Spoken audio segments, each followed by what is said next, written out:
Muy buenos días, bienvenidos nuevamente al foro mensual de SBO Lab.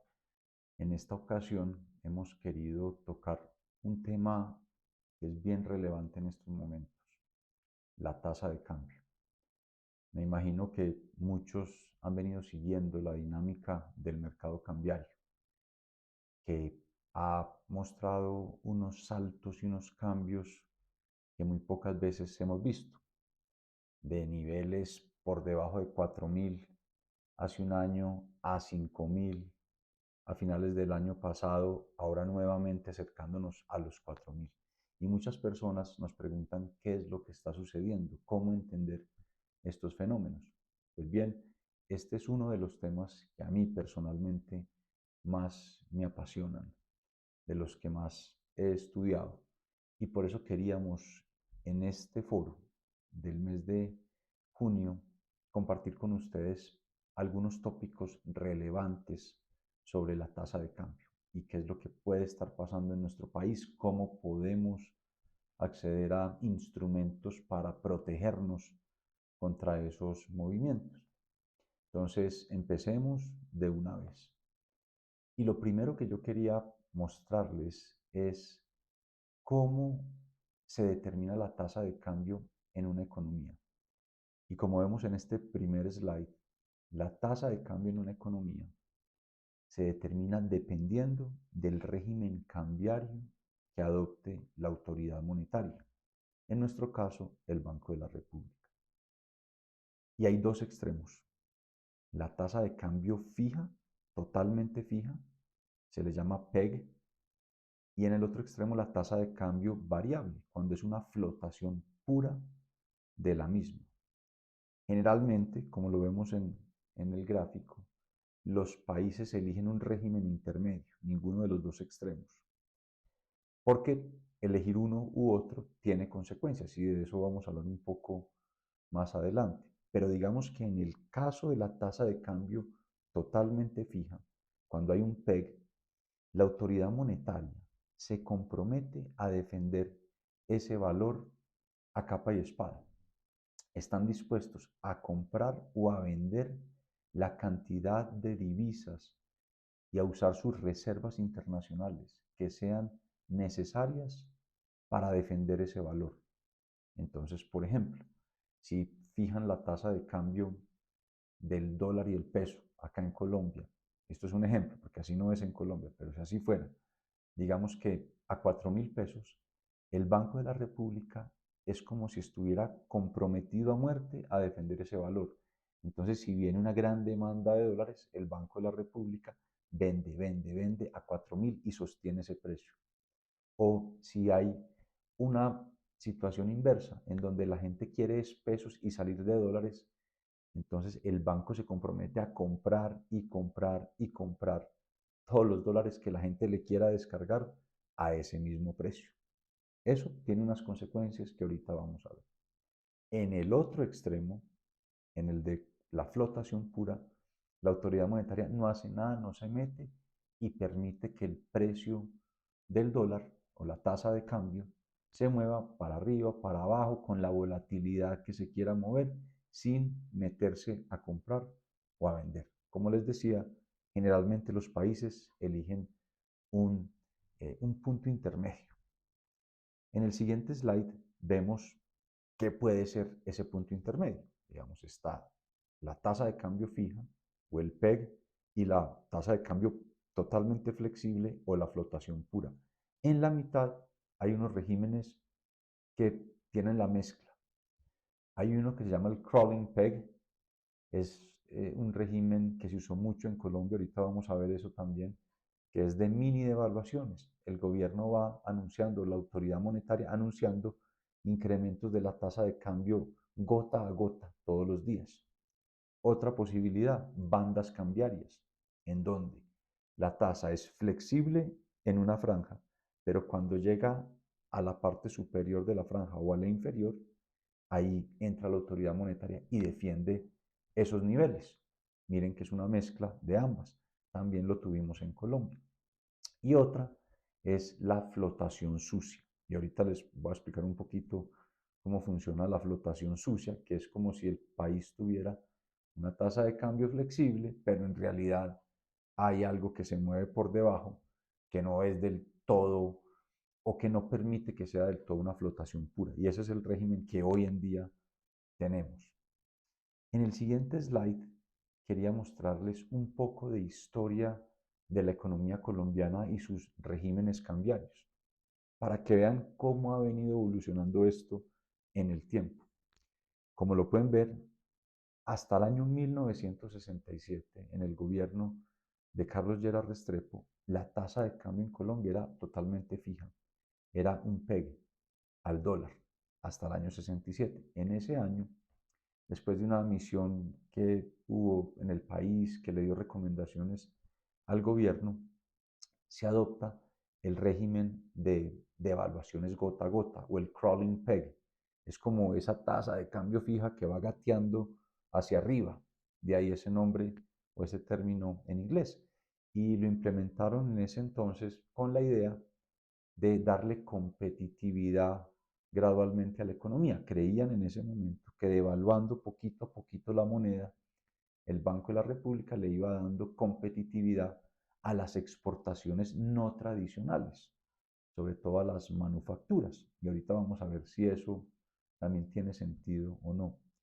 Pues bien, en el año 1994, ese régimen de devaluaciones gota a gota terminó y hubo un cambio a las bandas cambiarias. Y terminó, entre otras cosas, porque también como lo vamos a ver ahora, esas devaluaciones sostenidas generaban un círculo vicioso inflacionario. Entonces, devaluaban, aumentaban los precios de la economía, devaluaban precios, y la idea en ese momento, en el año 94, era combatir la inflación. Y se adopta este nuevo régimen, que es el de bandas cambiarias. Como les decía ahora, en una franja la tasa de cambio se podía mover libremente, la autoridad monetaria no intervenía. Cuando llegaba a un techo, que es lo que se conoce como la parte débil de la banda. ¿Débil por qué? Porque si se pegó al techo es porque se está depreciando la moneda y la moneda local está débil y el dólar fuerte. Cuando llegaba a ese tope, el banco intervenía y vendía sus reservas a ese precio para defender la banda. Y si al contrario el, la tasa de cambio se pegaba al piso de la banda, a la franja inferior, al límite inferior, que se conoce como la parte fuerte de la banda. ¿Fuerte por qué? Porque si se pegó abajo es porque se está apreciando el peso está fuerte. Y el débil es el dólar. Cuando se pegaba ahí abajo, el banco intervenía y compraba todo lo que tuviera que comprar para sostener ese precio. Pero en la franja, en la mitad, no hacía nada. De nuevo, es como una mezcla de los dos, de fijo y de flexible. Eso duró hasta 1999 y duró hasta el 99 porque, y esto sucedió en muchos países, ahorita también vamos a ver un poco de eso, se volvió imposible sostener esos límites por ataques especulativos. En cualquier caso, en 1999 se soltó la banda, fue como en septiembre del año 99 y se permitió que la tasa de cambio flotara, más no flotación pura, sino una flotación sucia. Y ahorita les voy a explicar un poquito cómo es eso de la flotación sucia. Entonces sigamos con un poco de historia. En este siguiente slide vemos cuál ha sido la evolución de la tasa de cambio en Colombia a lo largo de todos sus regímenes. Pues obviamente antes del 67 era 1 a 1 con el dólar, un peso por un dólar. Cuando empieza la devaluación gota a gota, miren cómo va subiendo el precio del dólar, lo empezaron a devaluar. Todos los días se publicaba una tasa de cambio más cara que la del día anterior, todos los días, era gota a gota, muy gradual, y eso duró desde el año 67, como les dije, hasta el año 94, como 27 años duró ese régimen. Luego viene la banda cambiaria y en la banda cambiaria también hubo un incremento en el precio del dólar. Y ahorita vamos a ver por qué, si se supone que se tiene que mantener en una banda. Y después de soltar la banda, miren que paradójicamente empieza a caer el precio del dólar. Eso fue como hasta el año 2011, 12, que es hasta donde tengo los datos. Después vamos a ver que ha sucedido todo lo contrario.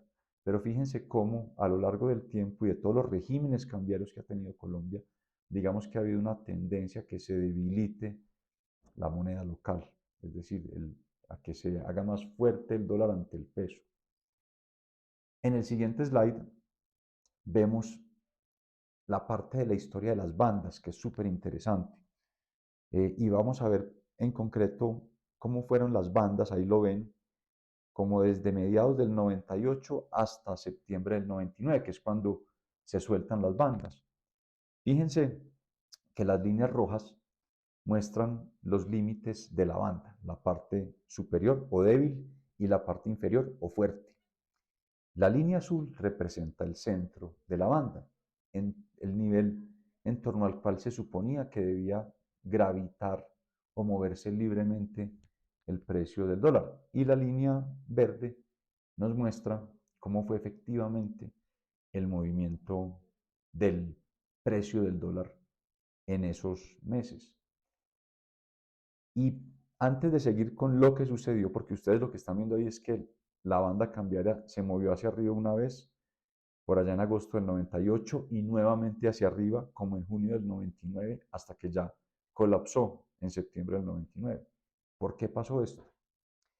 Resulta que cuando una autoridad monetaria trata de defender un nivel de la tasa de cambio, o porque la tasa de cambio es fija, o porque tiene que defender un techo o un piso del precio del dólar, se vuelve muy vulnerable. ¿A qué? A ataques especulativos. Y esto no sucedió únicamente en Colombia. Me voy un poquito atrás, ahí lo ven también en el slide. Resulta que en septiembre del año 1992, en Inglaterra y en Europa, en general, había un sistema de tasa de cambio fija, digamos.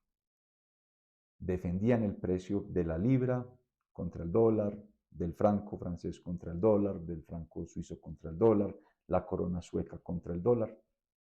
Y resulta que un señor de apellido Soros, que probablemente conocen, descubrió una forma muy fácil de hacer dinero y era atacar especulativamente a una autoridad monetaria que quería defender una tasa de cambio fija y atacaron la libra esterlina.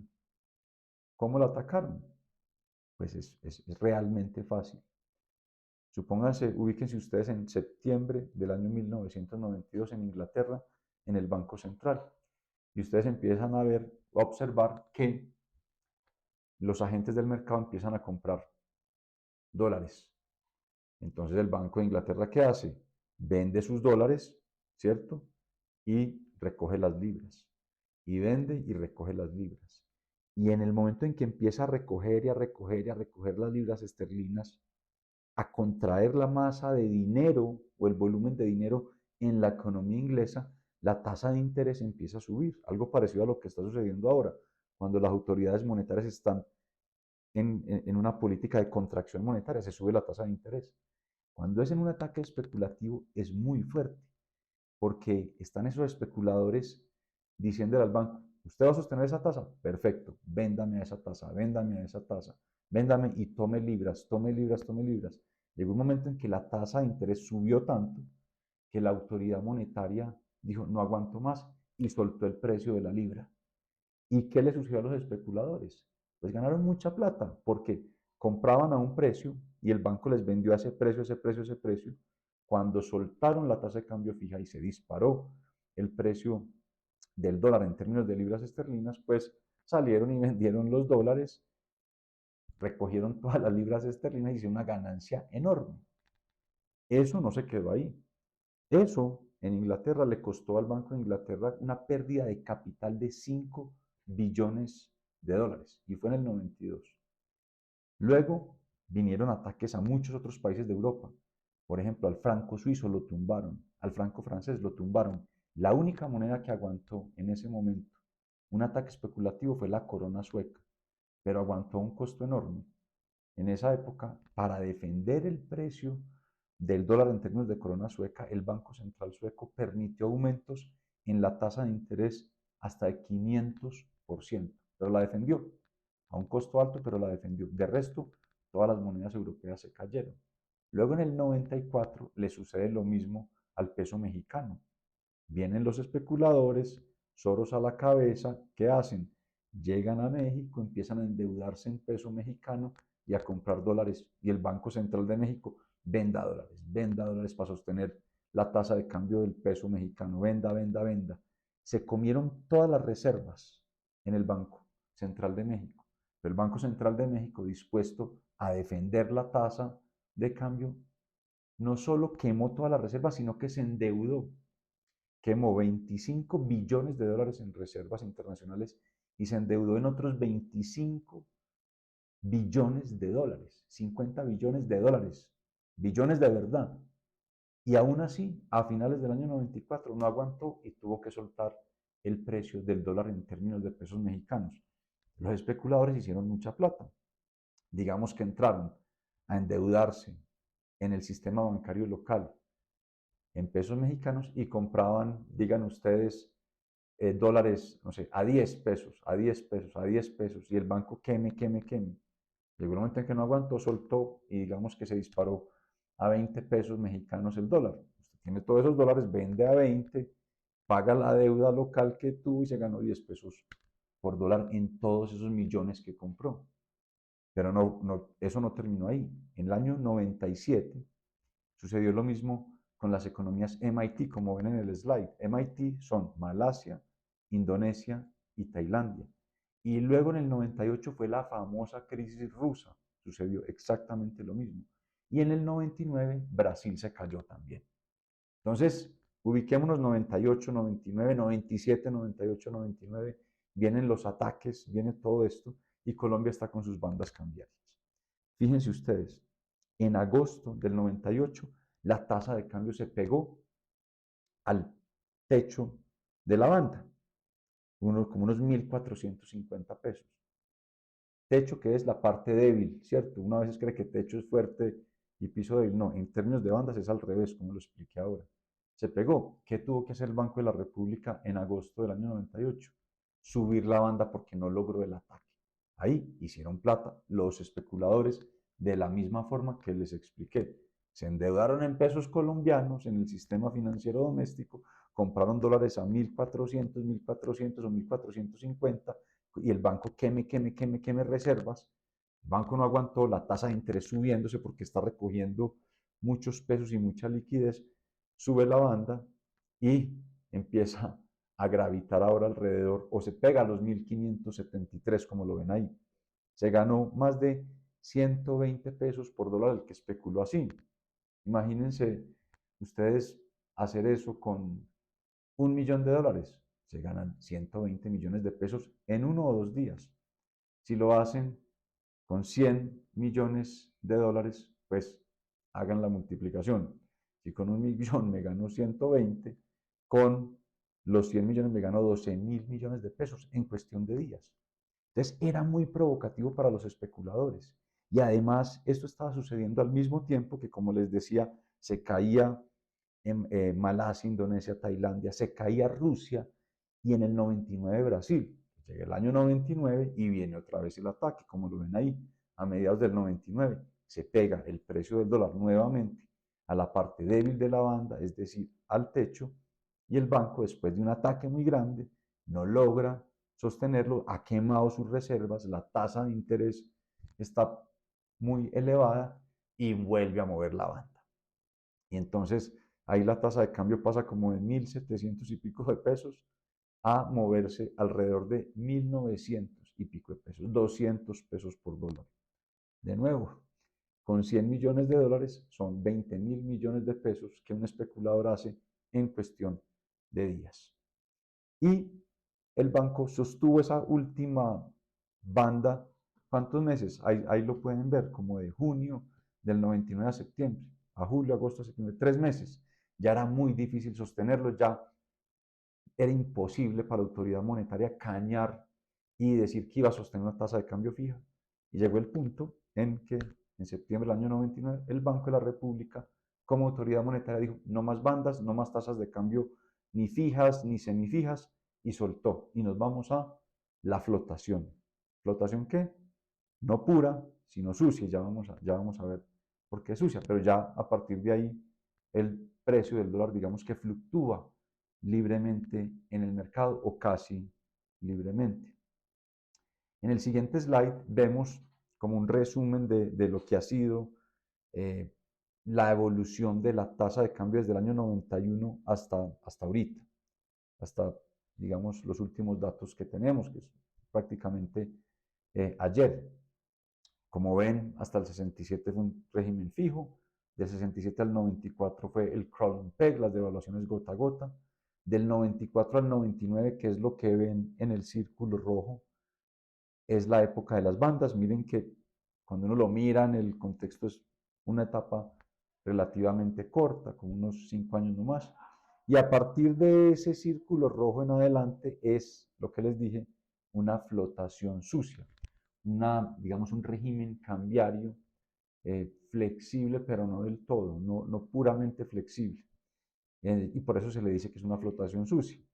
¿Por qué? Porque de alguna forma la autoridad monetaria logra intervenir en el mercado sin que sea abierto. Por ejemplo, tienen acuerdos con los bancos domésticos para que salgan a vender o a comprar dólares cuando el banco quiere, digamos, intervenir en ciertos niveles la tasa de cambio.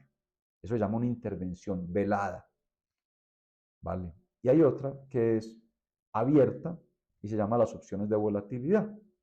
Las opciones de volatilidad las usa el banco cuando también hay unos incrementos y unas volatilidades muy fuertes hacia arriba o hacia abajo.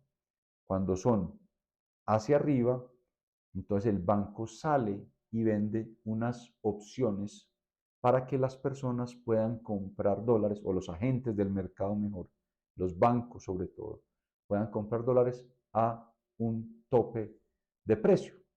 Y eso estabiliza como en ese precio un poquito la tasa de cambio, porque pues si se está subiendo y yo tengo la opción de comprar a este precio, ejerzo la opción y se va manteniendo ahí el precio del dólar. Y si se está cayendo mucho, todo lo contrario, el banco sale y vende opciones en momentos de mucha volatilidad de nuevo, que son opciones para que los agentes del mercado puedan venderle al banco dólares a determinado precio. Esas opciones se llaman opciones put, porque son opciones para vender.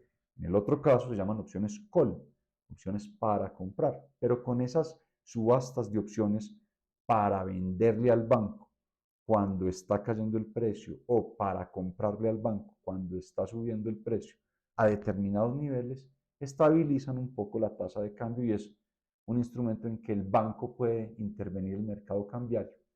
Y por eso no hay, pues, en Colombia una flotación pura y dura. Es una cuasi flotación porque hay de todas maneras intervenciones de la autoridad monetaria y también del Tesoro. El Tesoro, es decir, el Ministerio de Hacienda en su tesorería tiene dólares también y a veces interviene. Entonces, por ejemplo, si el gobierno ve que tiene que salir a comprar muchos dólares en algún momento para pagar el servicio de la deuda de un bono o un cupón de un bono en el exterior, de pronto puede salir y engaña al mercado mostrándose como si estuviera vendiendo. Entonces el mercado dice, va a caer el precio del dólar y se cae. Y entonces ahí aprovecha el tesoro y compra para que le salga más barato. Entonces, digamos, no es una flotación pura y dura como lo explicaría un libro de texto. Hay ciertas intervenciones de la autoridad monetaria e incluso fiscal en el mercado. En el siguiente slide estamos viendo, digamos, el título que dice qué variables afecta. Es decir, la tasa de cambio, qué otros indicadores de la economía puede impactar. Yo diría que casi todos, pero vamos a enfocarnos en los más importantes. Ahí como ven, digamos, vamos a llamar la tasa de cambio con la letra mayúscula E. Es como la nomenclatura clásica de exchange rate, entonces por eso la mayúscula E. Más allá del mismo precio del dólar, es muy importante tener presente que la tasa de cambio impacta directamente los precios de la economía doméstica, sobre todo el precio de los productos transables. A veces la gente dice, no, es que se sube el precio de los productos que exportamos y nos va a ir muy bien. No necesariamente, se impacta el precio de todos los productos que pudieran transarse entre la economía colombiana y el resto del mundo, así no se trancen. Entonces, por ejemplo, se sube el precio del dólar y se sube, por ejemplo, el precio del maíz. Colombia no exporta maíz, Colombia importa maíz. ¿Pero por qué se sube el precio del maíz? Porque ningún productor de maíz en Colombia va a vender el maíz que produce en Colombia por debajo del precio al cual a cualquier tercero le cuesta importarlo. O el importador no lo va a vender por debajo del precio al que le costó importarlo. Entonces se mueve el precio de todo. Los vehículos también. El precio de los vehículos se mueve. ¿Por qué? Que vienen vehículos del resto del mundo hacia Colombia. Si cae el precio del dólar, pues entonces al revés. Nadie va a ponerse a comprar vehículos en Colombia por encima de lo que cueste importarlos. Entonces, se sube el precio del dólar, se sube el precio de todos los productos transables en la economía. El maíz, los vehículos, el trigo, el algodón, las confecciones, todo. Se cae el precio del dólar, se cae el precio de todos los productos transables en la economía. Por esa lógica, de nuevo, nadie va a pagar por un producto que puede conseguir en el resto del mundo por encima de lo que cuesta importar, en el caso de que se esté apreciando o cayendo el precio del dólar.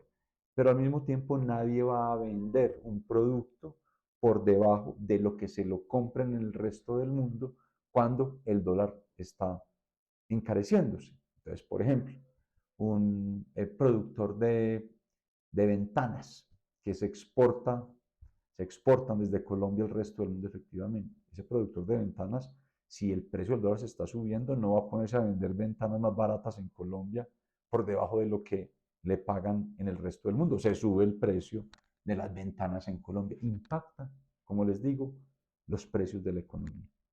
Y como impacta los precios de la economía, pues impacta la inflación. Porque si sube el precio, hay inflación. Si sube el precio el nivel general de precios en la economía, sube la inflación, que es lo que estamos denotando acá en esas expresiones matemáticas que ven. P son los precios domésticos de la economía, están determinados por la multiplicación de los precios mundiales, los que tienen el asterisco, y la tasa de cambio. Así de simple. Y por lo tanto, la inflación, es decir, la velocidad a la cual aumentan los precios domésticos, a la velocidad a la cual aumenta la P, es igual a la suma de la inflación externa, la velocidad a la cual aumentan los precios internacionales y la devaluación o depreciación de la moneda, que la estamos denotando con la letra griega epsilon, esa de como con curvas. Entonces, primera variable a la que le pega muy duro la tasa de cambio, los precios de la economía doméstica. Pero hay otra variable muy importante a la que le pega también, y es a la tasa de interés doméstica. Y ahí ustedes ven una expresión en donde la tasa de interés, que es la I, está determinada por la suma de tres elementos. Una I con un asterisco, que es la tasa de interés internacional. Algo que dice E y entre paréntesis el signo de la depreciación. Eso significa expectativas de depreciación o devaluación. Ese es el segundo término. Y el tercero es la letra griega ρ, que es el riesgo país. En efecto, la tasa de interés de cualquier economía está determinada por lo que rendiría un capital en el exterior, aumentándole la tasa de depreciación que se espera y el riesgo país. Hagamos un ejemplo numérico muy simple. Supongamos que la tasa de interés internacional en Estados Unidos es 5%, la I con el asterisco. Supongamos que se espera que la depreciación del peso sea de 10%, es decir, esa E con el paréntesis de la otra E sea 10%. Y supongamos que el riesgo de tener dinero o capitales en Colombia, solo por ser Colombia, por el nivel de inestabilidad jurídica, por el nivel de inseguridad física, por los riesgos que somos como país, sea 5%. Eso quiere decir que la tasa de interés en Colombia debe gravitar en torno al 20%, porque si no es así, suceden varias cosas. Supongamos que no fuera 20%, que estuviera por allá, por abajo, que fuera como 10%. la tasa que le pagan a un capital acá en Colombia. Usted no va a dejar sus capitales acá. Usted es mejor que lo saque y lo invierta en Estados Unidos, que le rinde al 5, más la depreciación que se va a ganar por esos dólares allá invertidos, otro 10%, y se evita el 5% de riesgo. Entonces usted saca los capitales. ¿Qué sucede ahí? Salen capitales de Colombia y entonces la tasa de interés en Colombia vuelve y sube y se equipara, porque ese arbitraje hace que las tasas se terminen equilibrando. Esa expresión se conoce como la tasa de paridad de tasas, la paridad de tasas de interés, perdón.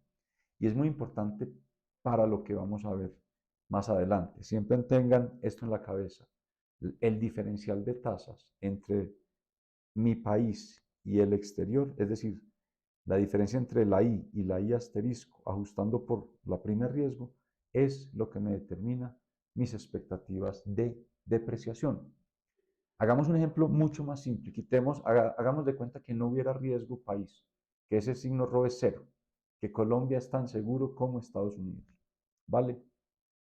Supongamos que la tasa de interés en Colombia es de 15%, lo que uno mira en el mercado. Y supongamos que la tasa de interés en Estados Unidos, ese I con asterisco, es de 5%. ¿Cuál es la diferencia? 10 puntos porcentuales.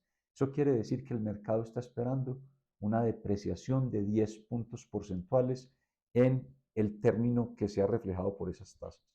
Por ejemplo, si esa tasa de interés en el exterior es de un título del Tesoro americano a 3 meses, y la tasa de interés doméstica equivalente es la tasa de un TES a 3 meses.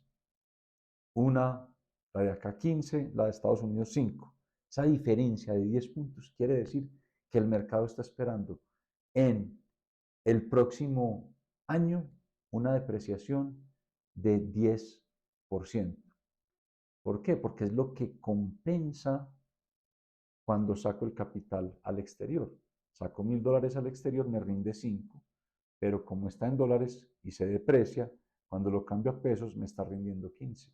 Y como acá es 15, hay paridad de tasas de interés. De nuevo, si no lo hubiera, se mueven capitales en una o en otra dirección hasta que vuelven y se equilibran.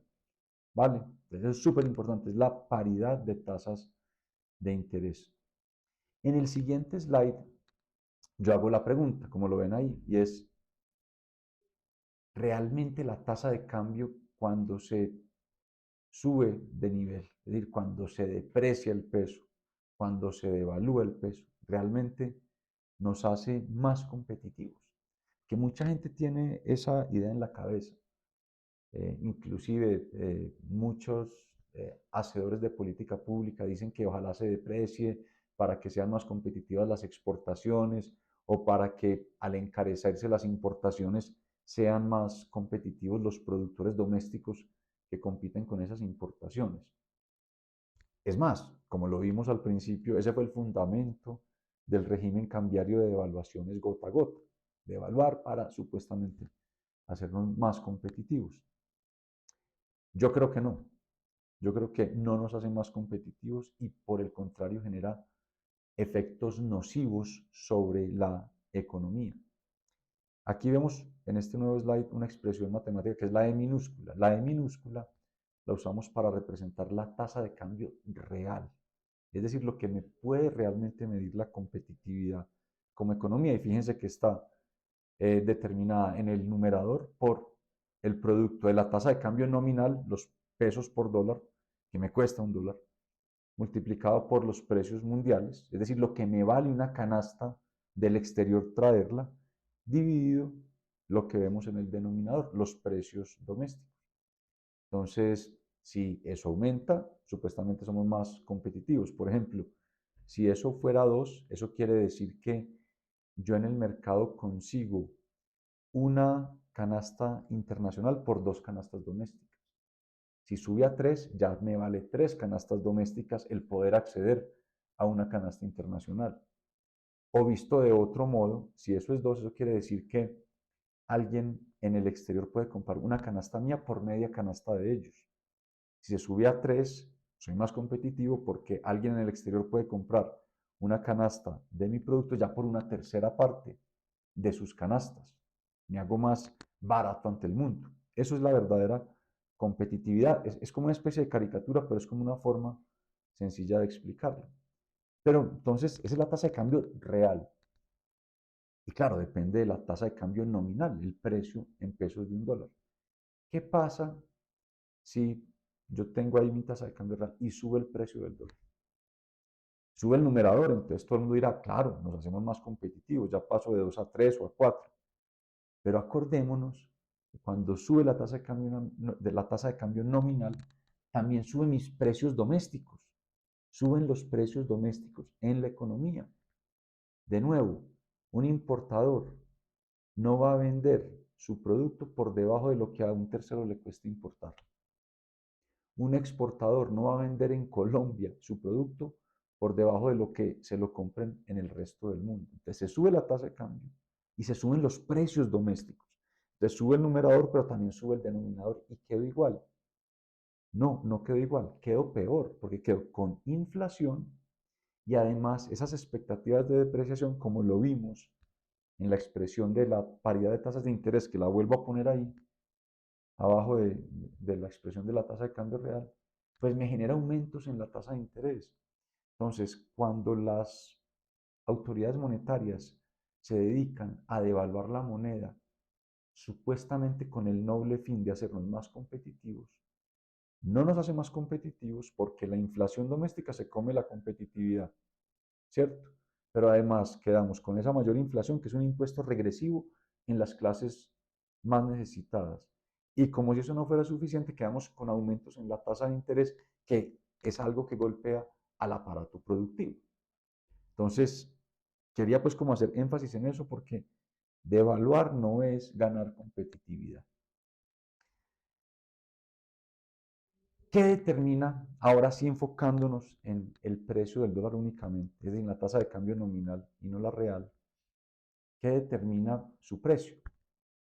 Lo que determina el precio de cualquier bien o servicio o activo en una economía. Aquí en este siguiente slide vemos los factores. ¿Cuáles son? La oferta y la demanda. La oferta y la demanda son lo que al final del día determinan el precio de la papa, del maíz, de un automóvil, de un CDT, de un bono, de una matrícula en un colegio, de un apartamento, la oferta y la demanda. Y como un dólar es activo, un activo que yo compro con pesos, pues el precio del dólar también lo determinan su oferta y su demanda. Como vemos en esta tabla, si aumenta la oferta de dólares, cae el precio del dólar, es decir, cae E mayúscula, cae la tasa de cambio. Si cae la oferta de dólares, ¿qué va a pasar? Pues va a subir el precio del dólar, sube la E mayúscula como lo vemos ahí. Y por el lado de la demanda, ¿cómo es? Exactamente como con cualquier otro bien o servicio. Si sube la demanda de dólares, pues sube el precio del dólar, sube la E mayúscula. Si cae la demanda de dólares en la economía, pues cae el precio del dólar, cae la tasa de cambio, cae esa E mayúscula que vemos ahí en la expresión que hemos venido utilizando. Entonces siempre cuando vamos a pensar en la tasa de cambio, digamos, lo que funciona mucho para mí es pensar en cómo se están moviendo las fuerzas de oferta y demanda en este momento que estén generando la dinámica que estemos observando. En el siguiente slide tengo como desagregados, digamos, fuerzas que puedan mover la oferta y la demanda en diferentes direcciones y por lo tanto afectar la tasa de cambio.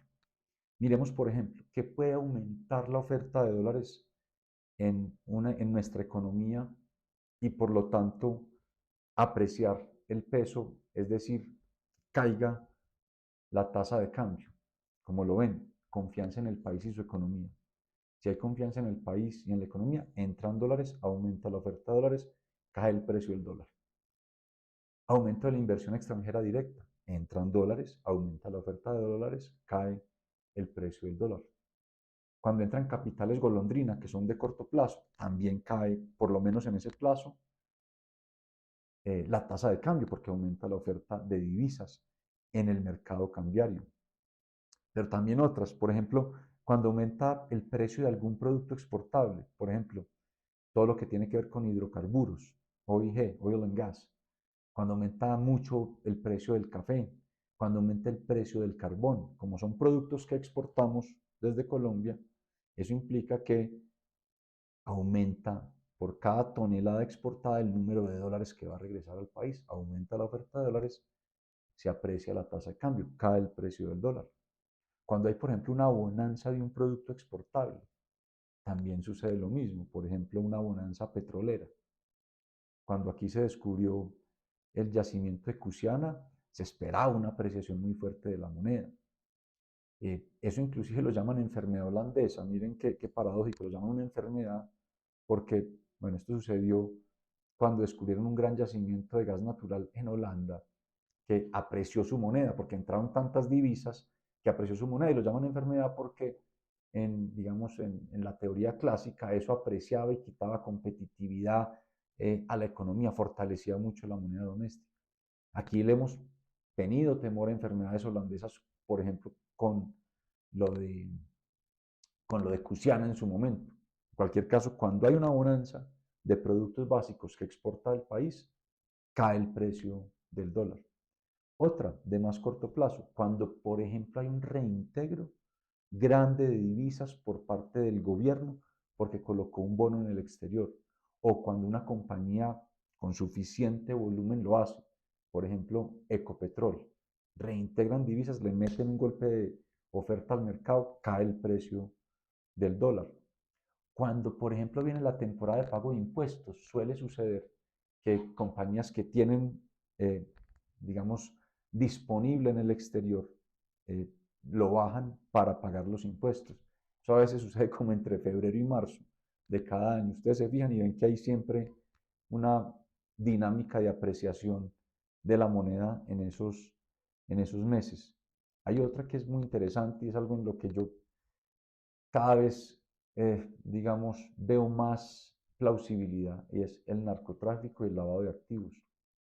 Cuando hay narcotráfico que conduce al lavado de activos, y ustedes no se imaginan todas las formas en que se puede usar el sistema financiero o el sistema productivo de una economía para lavar los activos, viene un influjo de divisas. Viene un influjo de divisas y eso aprecia la moneda.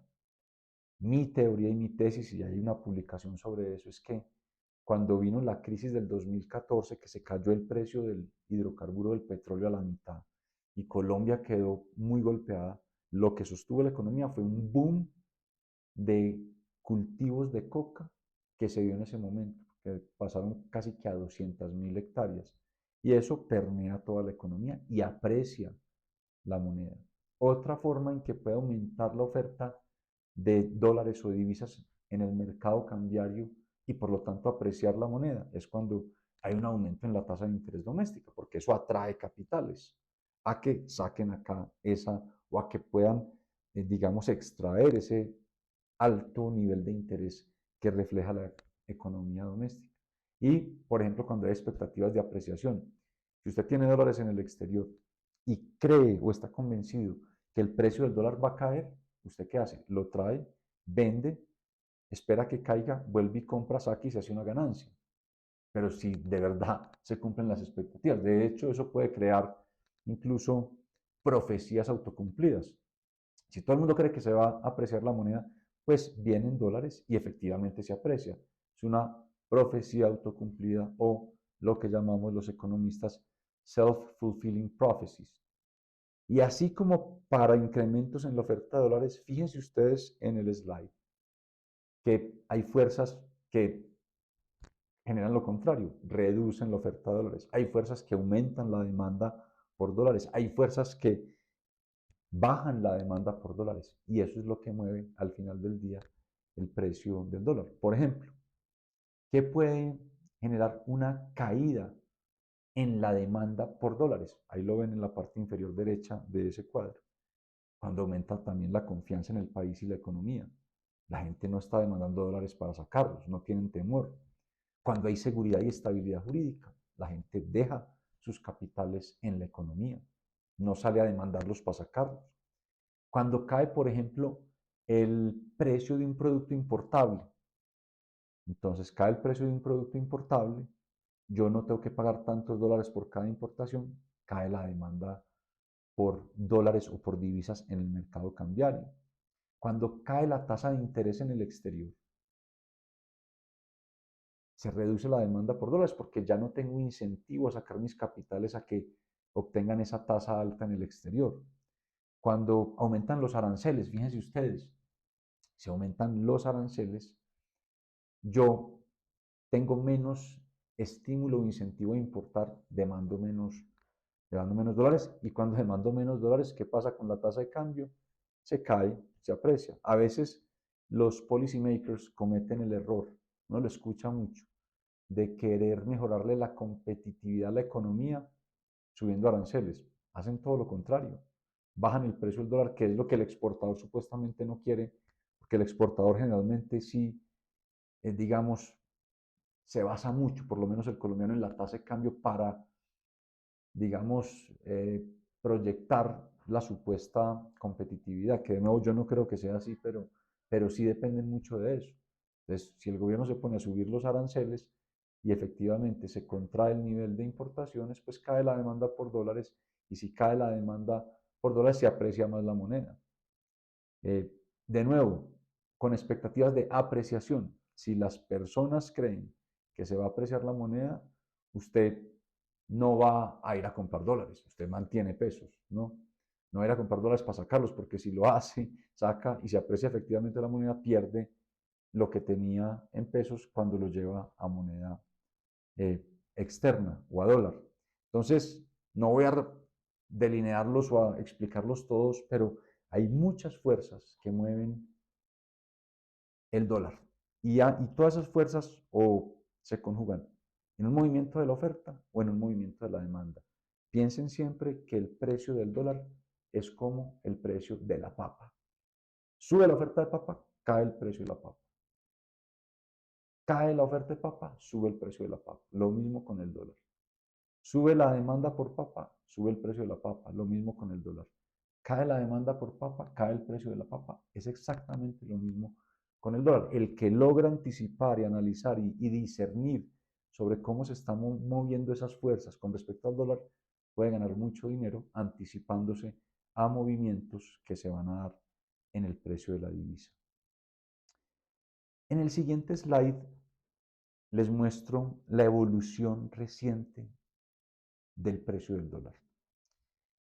Fíjense ustedes, hay cubro desde el 1 de junio del año pasado a el 26 de junio de este año, que fue el pasado lunes.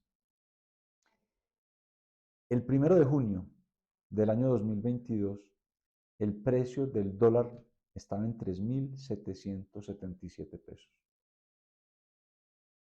En noviembre, es decir, a julio, agosto, septiembre, octubre, noviembre, 5 meses después, el precio del dólar llegó a su máximo, 5.061 pesos.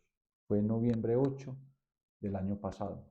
Es decir, saltó 1.284 pesos. Y luego se viene cayendo, y en el lunes pasado la TRM estaba en 4.168 pesos. De su pico de noviembre del año pasado, ahorita ha caído casi 900 pesos.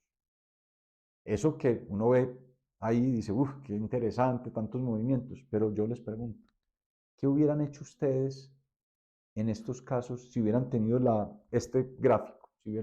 Si pueden viajar en el tiempo atrás con este gráfico y saben cómo se va a mover la tasa de cambio, pues lógicamente harían muchísimo, muchísimo dinero, porque pueden apostarle a una u otra moneda y ganar mucho dinero. O si fueran un importador o un exportador, hubieran podido protegerse completamente de estos movimientos porque los afectan.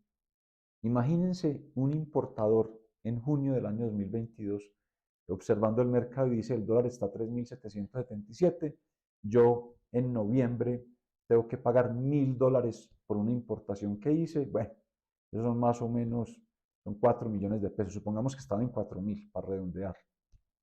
y llega noviembre donde no hubiera hecho nada, va a pagar los $1.000, ya no le valen 4 millones, le valen 5 millones. Supongamos que redondeemos a 5.000. Hubiera perdido 1 millón de pesos por una importación de $1.000 en esos 5 meses, de junio a noviembre.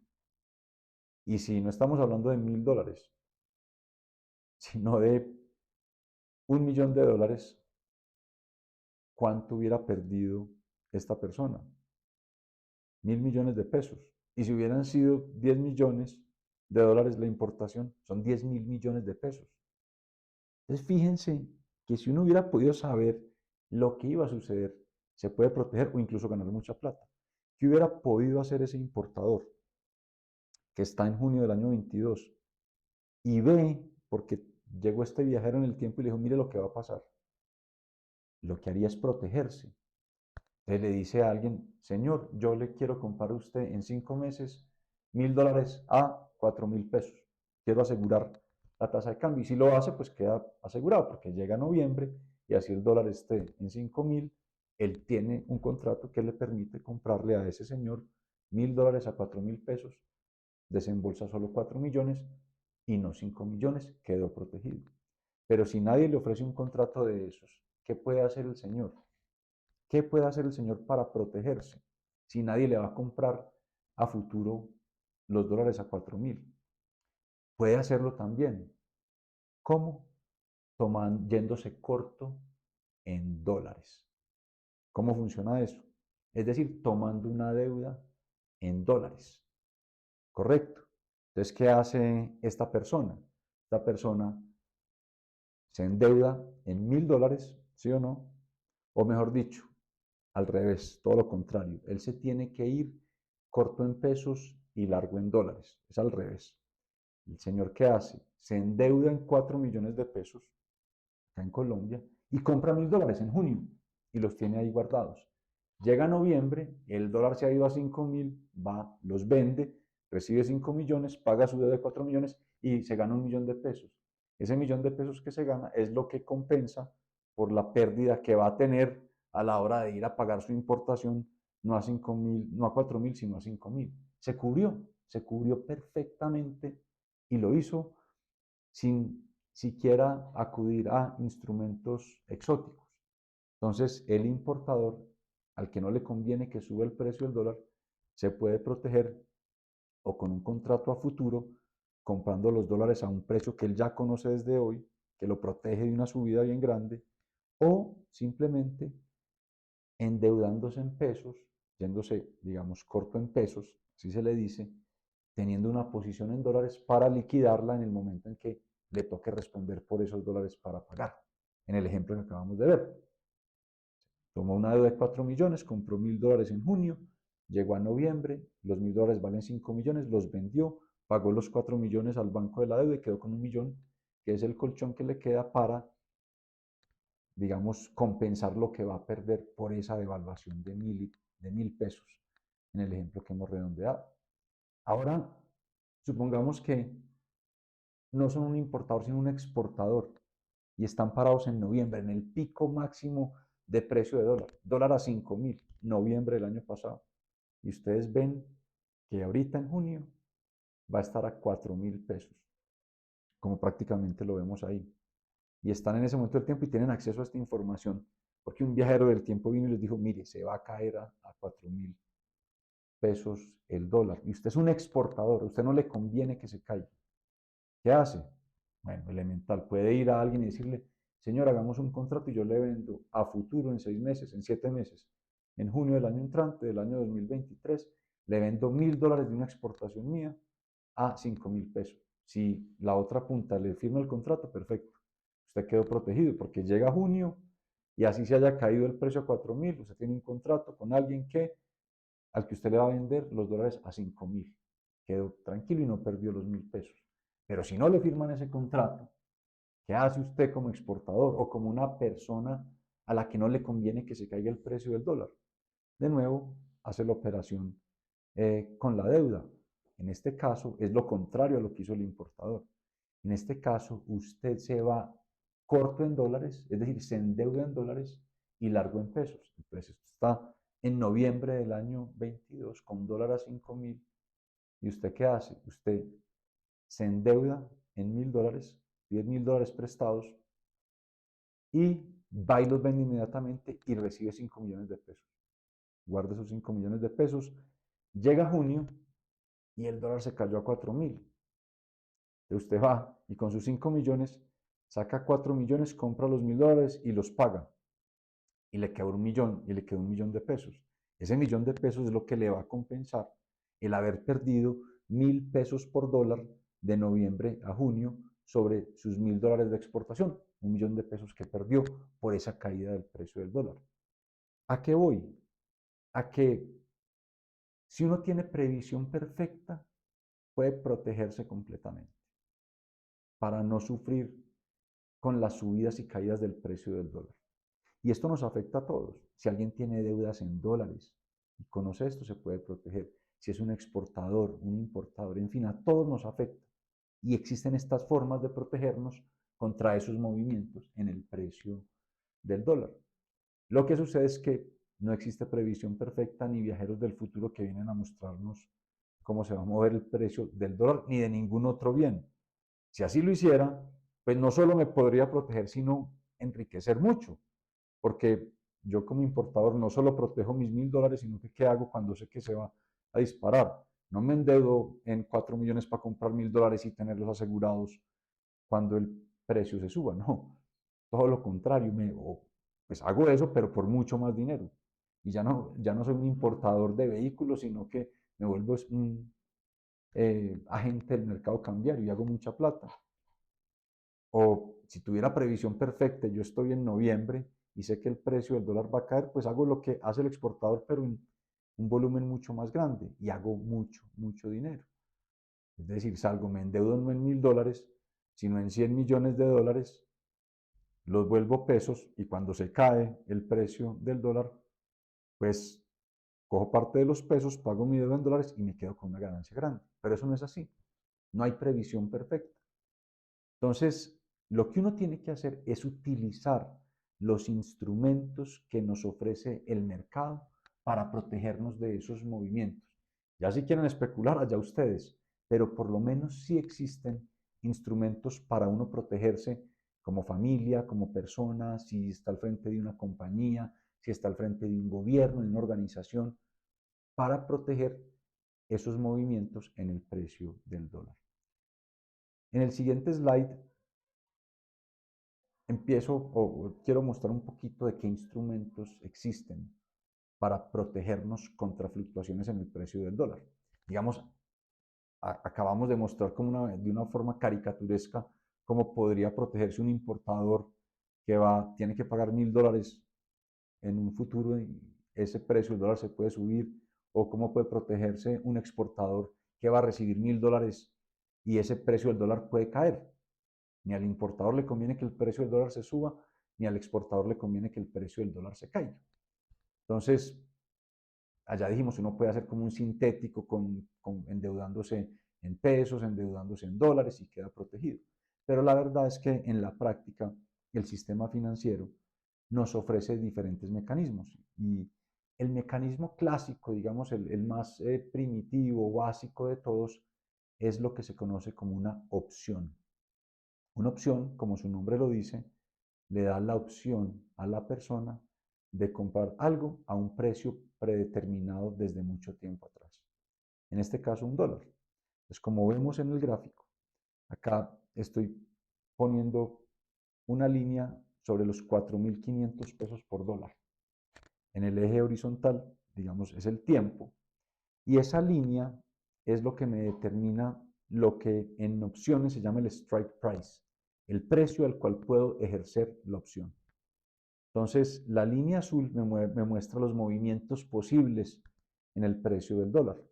Y esta es una opción que llamamos call, una opción para comprar a ese strike price $1. Es decir, en este gráfico estamos viendo un instrumento financiero que es una opción que me permite a mí comprar, un call option, opción call, comprar $1 a 4.500 pesos en determinado momento del tiempo. Entonces, supongamos que yo compré la opción. Eso me cuesta una plata, es como un seguro que yo compro. Digamos que yo soy un importador y quiero asegurarme a 4.500, compro la opción. Si, por ejemplo, el precio del dólar en determinado momento se sube por encima de 4.500, ¿yo qué hago? Inmediatamente, en el momento en que puedo ejecutar la opción, la ejecuto. Y en vez de comprar el dólar por allá a 4.800 o 900, se lo compro al banco a 4.500 y el banco me los tiene que vender a 4.500.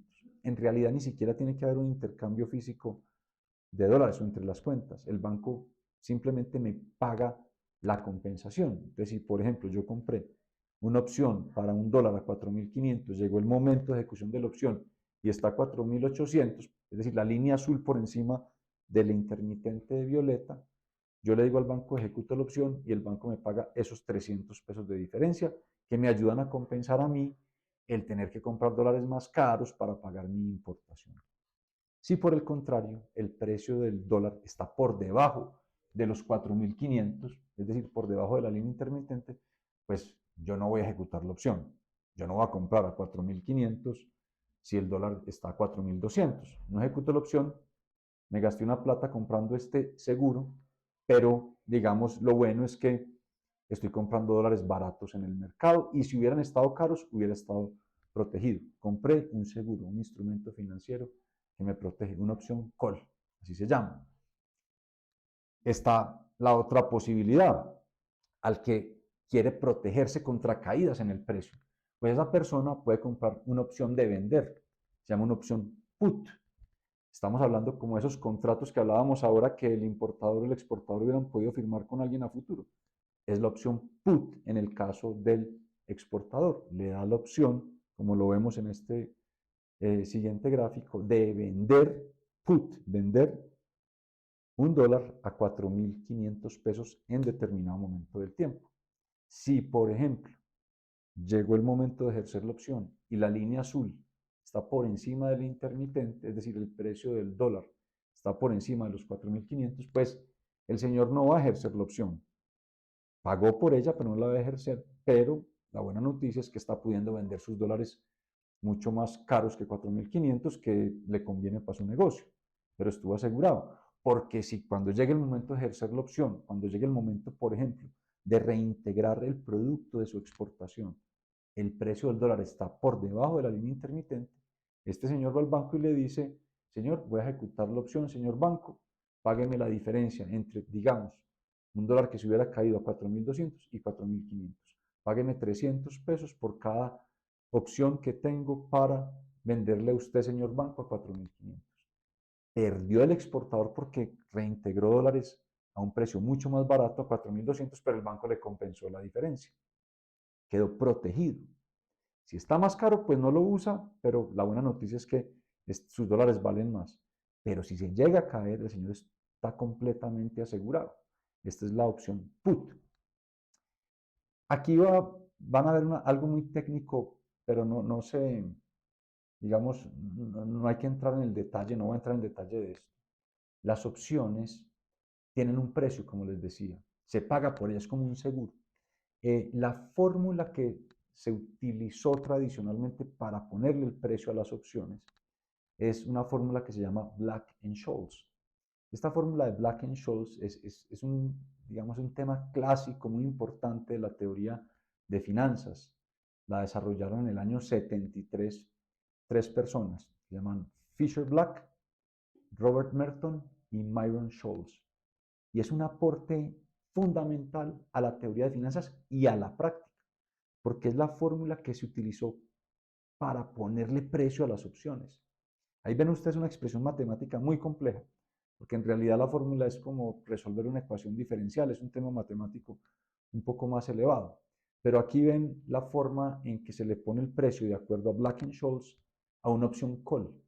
Y esto lo desarrollaron inicialmente para precios de acciones que no daban, de compañías que no daban dividendos, pero se extiende a cualquier, digamos, activo sobre el cual yo quiero tener una opción para comprar o vender a futuro.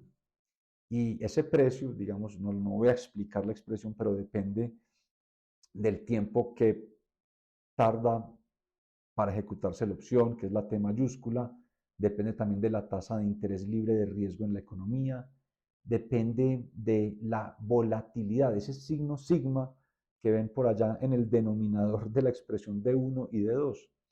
Ese signo sigma es la volatilidad del precio de lo que yo quiero, sobre lo cual yo quiero tener una opción. En este caso sería la volatilidad del precio del dólar. Y fíjense que eso es muy importante. ¿Por qué? Porque entre más volátil sea el precio de un activo, más cara va a ser la opción, porque más riesgo hay. Toda esta volatilidad que hemos visto en el precio del dólar en Colombia, subiendo, bajando y brincando a medida que va en una y otra dirección, ha encarecido muchísimo el precio de las coberturas cambiarias en Colombia, porque la fórmula, aunque ya no es precisamente esta la que se usa, sí termina en algo muy parecido a esto. Y la volatilidad, como la ven ahí, ese sigma, afecta mucho el precio. También lo afecta, digamos, el precio actual, también lo afecta el precio que yo quiero ejercer. Es decir, si yo como exportador quiero comprar una opción no a 4.500, sino a 5.000, pues me va a salir en este momento más cara. Entonces, y digamos, hay otros aspectos técnicos ahí, como el término exponencial, el logarítmico y la distribución normal. Esto es simplemente para decirles que hay, digamos, una estructura teórica muy fuerte para ponerle precios a estas opciones que no son más que seguros que uno puede usar para protegerse contra movimientos a futuro en la tasa de cambio. Estos señores se ganaron el premio Nobel en 1997. Lastimosamente, Myron Scholes había muerto 2 años antes y como el Nobel no se da de manera póstuma, solo lo recibieron Fisher Black y Robert Merton. Pero esto es una contribución muy, muy grande a toda la teoría de finanzas. Y por lo pronto solo quería decirles que las opciones tienen un precio y tienen un precio totalmente estructurado. Para llegar a esto, y es que hay una forma de uno protegerse contra movimientos en la tasa de cambio sin pagar por ello, gracias a que las opciones tienen precio. Entonces, si por ejemplo, vámonos al caso del exportador. Yo soy un exportador y digo, quiero proteger la tasa de cambio mía a 4.500, pero no tengo liquidez para comprar una opción put, que es la que lo protegería él contra la caída. El banco le dice, tranquilo señor exportador, yo le ofrezco algo que se llama un Non-Delivery Forward de venta, un NDF, como lo ven ahí. Y un NDF es un derivado, así lo llamamos en la jerga de las finanzas, que conjuga la opción put y la opción call.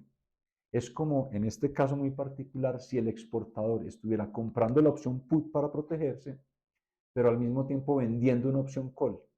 Y como en la fórmula de precios de Black & Scholes, el precio de la opción call, que es la que vimos atrás, es igual a la de la opción put, solo que negativa, es decir, el precio de la opción put, el negativo del call es el del precio del call, es el precio del put. Este señor queda totalmente en equilibrio porque lo que recibe por venderle al banco el call es lo que usa por comprarle al banco el put. Entonces, el exportador queda protegido a un precio sin pagarle al banco por ese derivado. ¿Qué es lo que hay detrás? Claro, supongamos que el señor compró este instrumento, este NDF, a 4.500 en 6 meses. Pasaron los 6 meses y efectivamente el precio del dólar está por debajo de la línea intermitente, los 4.500, como en el extremo derecho de la gráfica.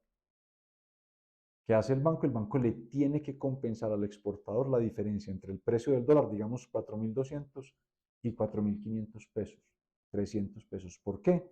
Porque en ese momento el señor ejerció la opción put, que está embebida en todo este derivado que tiene. Y el banco no ejerció la opción call, porque el banco no va a salir a comprar a 4.500 algo que puede comprar en el mercado a 4.200. Entonces el exportador quedó protegido sin haber pagado por ese seguro. Pero supongamos, y esto es como el costo de esto, que llegan los 6 meses y el precio del dólar no está a 4.500, sino que está por encima, está a 4.800. Pues el señor, el exportador, llega al banco y dice, bueno, ¿cómo es el tema del NDF? Y el banco le dice, señor, usted obviamente no va a ejecutar la opción put que yo le vendí porque pues usted no va a, digamos, a venderme por debajo de lo que está en el mercado. Pero yo sí le ejecuto la opción call a usted y usted me tiene que vender a este precio de 4.500 sus dólares, aunque esté a 4.800. Entonces ahí lo que sucede es que el exportador compensa al banco, pero compensa al banco y no pierde. ¿Por qué? Porque el exportador trajo su dólar y él le interesaba protegerlo a 4.500. Sí, está a 4.800 y tiene que compensarle al banco 300, pero aseguró su dólar a 4.500. El exportador no es un especulador cambiario. Pierde lo que llamamos el upside de la devaluación, pero está seguro y se protege contra el downside de una revaluación o de una caída en el precio del dólar.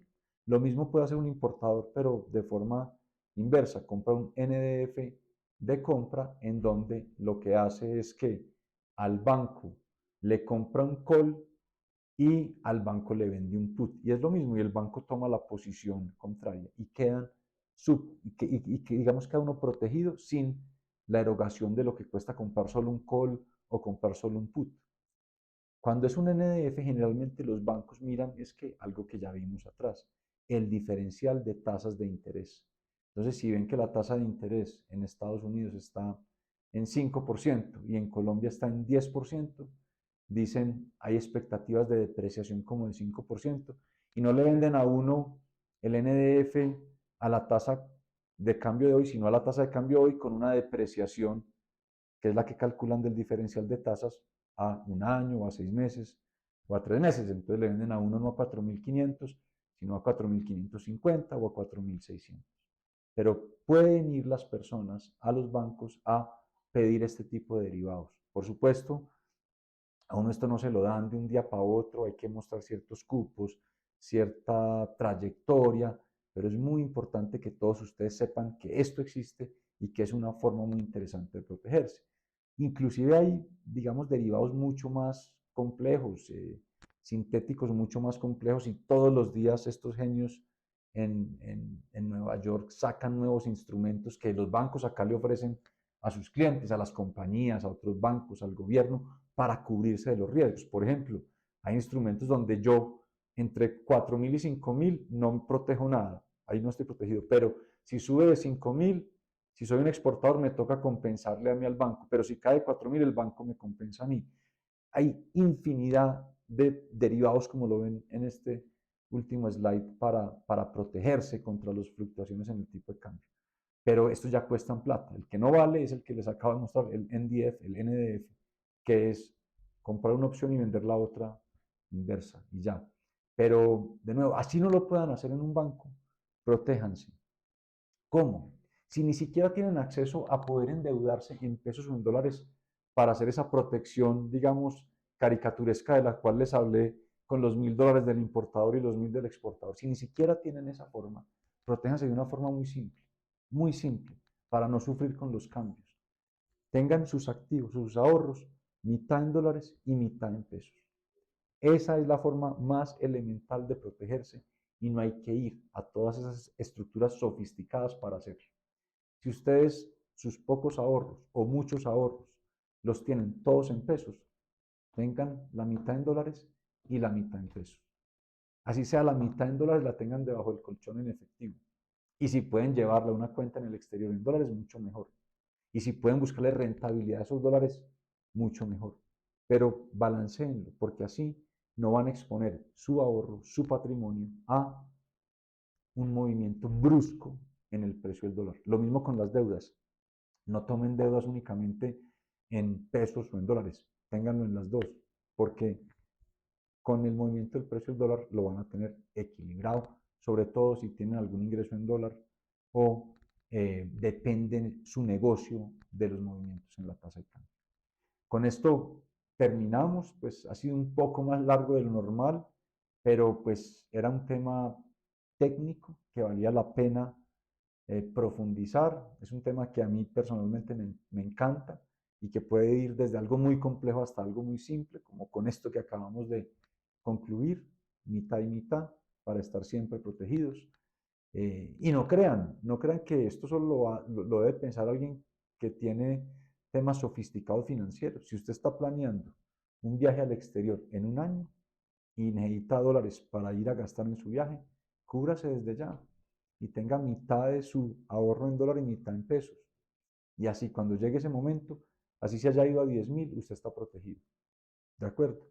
Todos tenemos por qué protegernos ante movimientos en el precio del dólar, por básica que sea nuestra economía. Muchas gracias a todos, gracias por acompañarnos y de nuevo acá seguimos en SBIOLAB buscando aportarle a este país y a esta economía un granito de arena para seguir creyendo en el futuro.